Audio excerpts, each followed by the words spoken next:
സാധാരണക്കാരിൽ ഈശോയുടെ കാരുണ്യത്തിൻ്റെ മുഖം കണ്ടുകൊണ്ട് എളിമയിലും വിനയത്തിലും സുഹൃതങ്ങളിലും ഒരു പടി കൂടി ഉയർന്ന് അനേകർക്ക് മാതൃകയും പ്രചോദനവുമാകുവാൻ നമുക്ക് ഓരോരുത്തർക്കും സാധിക്കണം. ഈശ്വരനെ സ്നേഹിക്കുവാനും ഈശ്വരൻ്റെ ഛായയിൽ സൃഷ്ടിക്കപ്പെട്ട മനുഷ്യനെ സ്വന്തമാക്കുവാനും അവരെ സഹായിക്കുവാനും നമുക്ക് ഓരോരുത്തർക്കും ഇന്നിൻ്റെ ലോകത്തിൽ ആകണം. ജാതിമത ഭേദമന്യേ സഹരിലേക്കും യേശുവിൻ്റെ സുവിശേഷം എത്തിച്ചുകൊണ്ട് കുടുംബ പ്രേക്ഷിതത്തിൻ്റെ മധ്യസ്ഥയായി കാലഘട്ടത്തിൻ്റെ പ്രവാചകയായി നവോത്ഥാനത്തിൻ്റെ നായികയായി തീർന്ന ഒരു വലിയ വ്യക്തിത്വത്തിനുടമയായിരുന്നു വിശുദ്ധ മറിയം ത്രേസ്യ. പ്രാർത്ഥനയും പ്രവർത്തനവും ഇഴുകിച്ചേർന്ന കുടുംബ പ്രേക്ഷിതത്തിന് പുതിയൊരു മാനം കാക്കാൻ അവൾക്ക് സാധിച്ചു. ജീവിതമെന്നത് സഹനത്തിൽ നിന്നുമുള്ള ഒരു ഒളിച്ചോട്ടം അല്ല എന്ന് വിശുദ്ധ മറിയം ത്രേസ്യ നമ്മെ പഠിപ്പിച്ചു.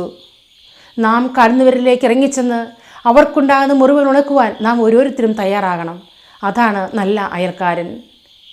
കാണാതെ പോകുന്നതല്ല, അകന്നു പോകുന്നതുമല്ല, മറിച്ച് കണ്ടുമുട്ടുന്നവരിൽ ഈശോയുടെ മുഖം ദർശിക്കുവാൻ, അവരെ കാണുവാൻ കണ്ണു തുറക്കുന്നതാണ് ഒരു യഥാർത്ഥ അയൽക്കാരൻ. നല്ല ഒരു അയൽക്കാരിയായി വർത്തിച്ച വിശുദ്ധ മറിയം ത്രേസ്യയെ പോലെ നമ്മുടെ മുന്നിൽ എല്ലാ ചേരിതിരിവുകളെയും വിസ്മരിച്ച് നമുക്ക് ഓരോരുത്തർക്കും നല്ല അയൽക്കാരാകാം. വിശുദ്ധ മറിയം ത്രേസ്യയെ പോലെ നീയും പോയി അതുപോലെ ചെയ്യുക എന്ന ക്രിസ്തുനാഥൻ്റെ സന്ദേശം ഉൾക്കൊണ്ടുകൊണ്ട് അനേകരിലേക്ക് ഇറങ്ങിച്ചെന്ന് അവരെ സഹായിക്കുവാനും അവരെ ആശ്വസിപ്പിക്കുവാനും അവരിൽ ഉണ്ടാകുന്ന മുറിവുകൾ ഉണക്കുവാനും സമൂഹത്തിൽ ധൈര്യത്തോടെ ഇറങ്ങിച്ചെന്ന് ഈശോയ്ക്ക് വേണ്ടി സജീവമായി സാക്ഷി വയ്ക്കുവാനും നാം ഓരോരുത്തരും സന്നദ്ധരാകണം.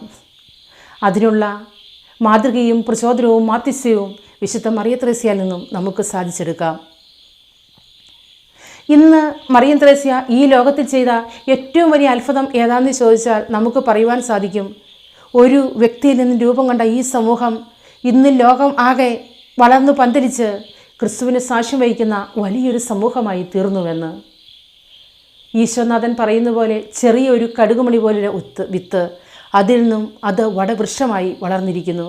ഇതിൽ നിന്നും ഒരു കാര്യം നാം മനസ്സിലാക്കണം, ആർക്കും എത്ര നിസ്സാരതയിൽ നിന്നും വളരാമെന്നും വളർന്ന് വലിയ വിശുദ്ധരാകാമെന്നും ആ വിശുദ്ധിയിൽ നിന്നുകൊണ്ട് നന്മ പ്രവൃത്തികൾ ചെയ്തുകൊണ്ട് ഈശോയുടെ മകനായി മകളായി നമുക്ക് ഓരോരുത്തർക്കും മാറുവാൻ ആകുമെന്നും.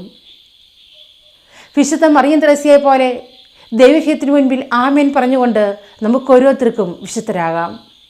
നാം ചെയ്യുന്ന ചെറിയ ചെറിയ കാര്യങ്ങൾ പോലും അത് ദൈവം അറിഞ്ഞാകട്ടെ. ഇന്ന് നമുക്കറിയാം നാം എല്ലാവരും അവഗണിക്കപ്പെട്ടവരാണ് എന്നൊരു തോന്നൽ നമുക്കുണ്ട്.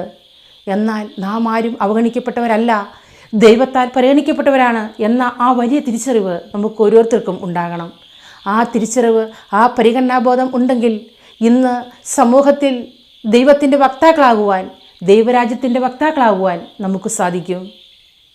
മറ്റുള്ളവർക്ക് നന്മ ചെയ്യുവാനും മറ്റുള്ളവരെ നമ്മിലേക്ക് ചേർത്ത് നിർത്തുവാനും അവരുടെ സങ്കടങ്ങൾ ഒപ്പിയെടുക്കുവാനും അവരുടെ സന്തോഷത്തിൽ പങ്കുചേരുവാനും നമുക്ക് ഓരോരുത്തർക്കും സാധിക്കണം. ലോകം മുഴുവൻ നന്മ ചെയ്തുകൊണ്ട് തീർന്ന ആ മറിയം ത്രേസ്യയെ പോലെ നമുക്കും നന്മയുള്ളവരാകാം.